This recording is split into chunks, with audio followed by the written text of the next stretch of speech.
గత వారం మనం కలిసినప్పుడు నెక్స్ట్ మేజర్ డెవలప్మెంట్ వచ్చే వారం జీరో డేట్ స్టార్ట్ అవుతుంది. ఆ కృష్ణశిలకి మన గుడి డిజైన్కి అనుగుణంగా ఆ రాళ్ళ కటింగు ఈ ప్రాసెస్ అంతా ప్రారంభం అవుతుందని చెప్పడం జరిగింది. ఈరోజు ఆ క్వారీ ఎవరైతే మనకి ఆ రాళ్ళన్నీ సప్లై చేస్తారో వారికి 9,99,999 రూపాయలు, అంటే 10 లక్షలు అడ్వాన్సు, కానీ అలా ఆ 9 టోటల్ ఉండేలాగా 9,99,999 రూపాయలు ఈరోజే ఏకాదశ గడియల్లోనే 4 గంటల దాకా మనకి ఏకాదశి ఉంది. సో 1 గంట క్రితం ఎవరైతే మన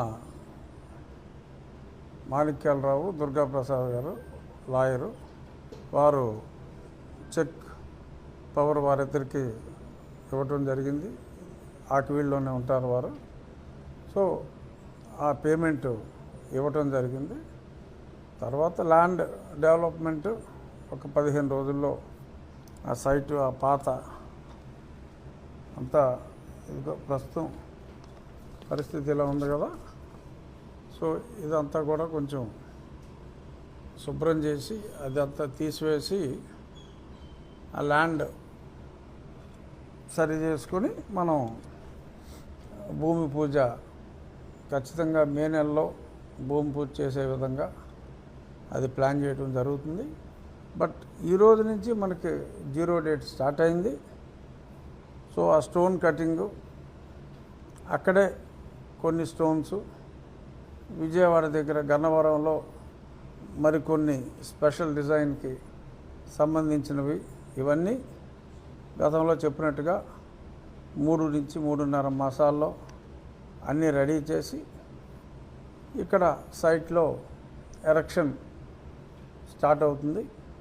మిగిలిన గుడికి సంబంధించిన ఈ ధ్వజస్తంభం కావచ్చు, మంచి చక్కటి ఈ కాంపౌండు, ఇవన్నీ కూడా ప్యారలల్గా ఏ పనికి ఆ పని ఎప్పటికప్పుడు జరుగుతుంది. సో ధనం ప్రజల సంపూర్ణ సహకారంతోనే ₹1 సమకూరింది. డబ్బుకి ఎటువంటి ఇబ్బంది లేదు. ఆర్డర్ ఇవ్వటం కూడా జరిగింది.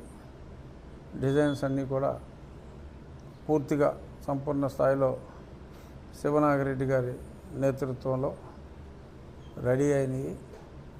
సో ఎటువంటి ఆటంకాలు లేకుండా, ఎవరో మధ్యలో ఏవో చిన్న చిన్న ఆటంకాలు ఉంటాయి.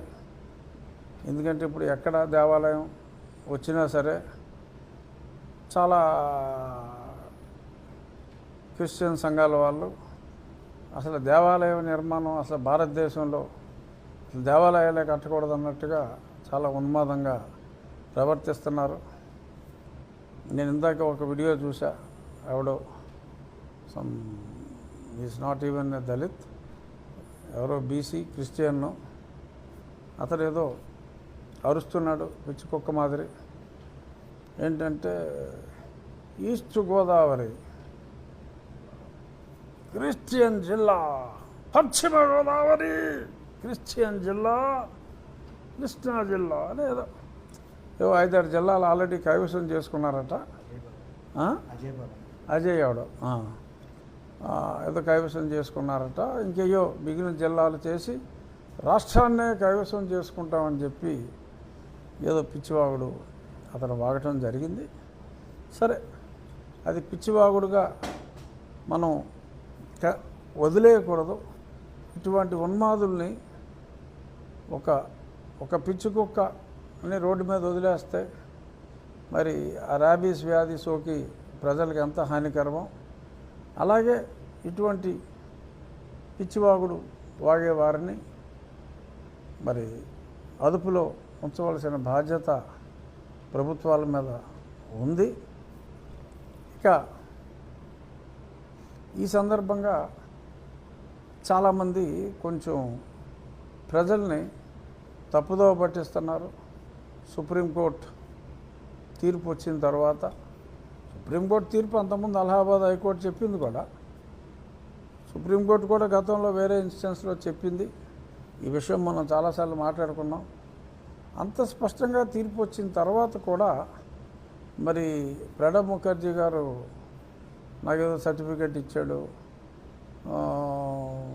చంద్రబాబు నాయుడు గారు సర్టిఫికేట్ ఇచ్చారు, నన్ను యూజ్లెస్ ఫెలో అని చెప్పి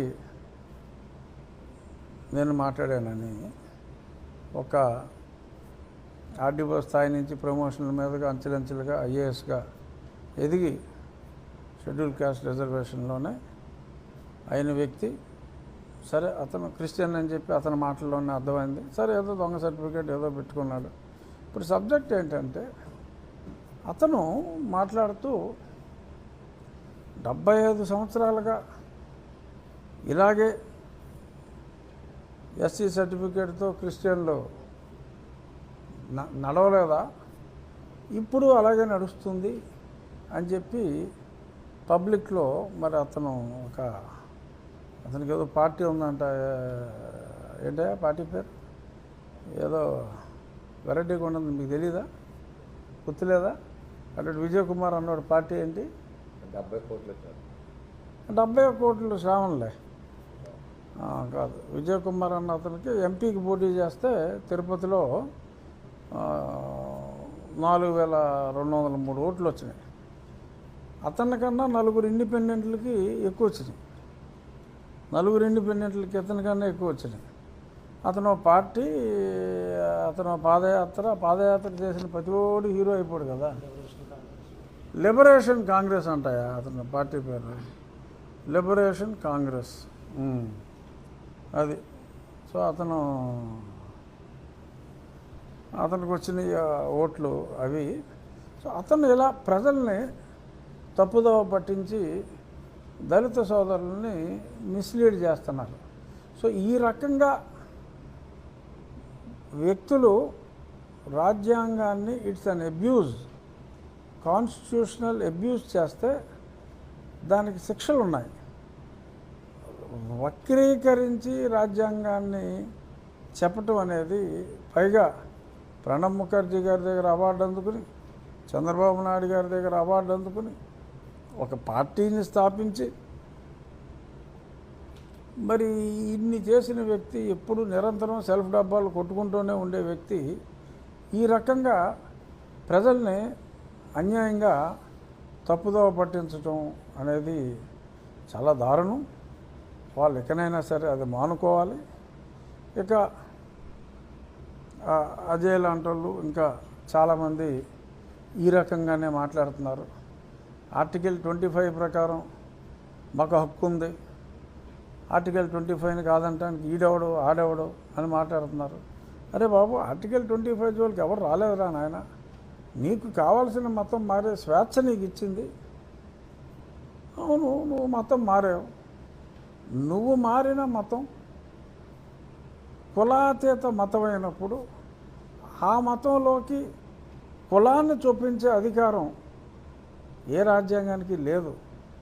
ఒక మత తత్వాన్ని మార్చే అధికారం రాజ్యాంగానికి లేదు. అందుకని ఆ మతాచారాన్ని అనుసరించి ఆ మతంలో కుల వ్యవస్థ అన్నది లేదు కనుక మీరు ఈ కులం వారు ఆ మతంలోకి వెళ్తే మతం లేని కులంలో కులం లేని మతంలో కులం సాధ్యం కాదు కనుక దాన్ని ఆ రోజుల్లో అసలు క్రిస్టియన్ దేశమైన బ్రిటిష్ పరిపాలనలో మనం ఉన్నప్పుడే దాన్ని తీసివేయడం జరిగింది. అప్పుడు ఎవరో మాట్లాడలేదు, ఓ బ్రిటిషోడా నువ్వు చర్చి ఇచ్చితివి మేము ప్రార్థించుకుంటూ అని ఒక నీల్ కుమారు మాట్లాడాడు. ఈ నీల్ కుమారు రకరకాల కుమారులందరూ ప్రార్థించుకునేటకు చర్చిని ఇచ్చితివి, చదువుకునేటకు కాన్వెంట్ ఇచ్చితివి అని మాట్లాడినోళ్ళే కదా. మరి ఇప్పుడు సడన్గా మరణించిన తదనంతరం కూడా బుద్ధిస్టులుగా మారిపోతున్నారు. 2 నెలల క్రితమే మా అమ్మ క్రిస్టియన్ అయితే మా నాన్న హిందూ అన్నాడు ఒకడు.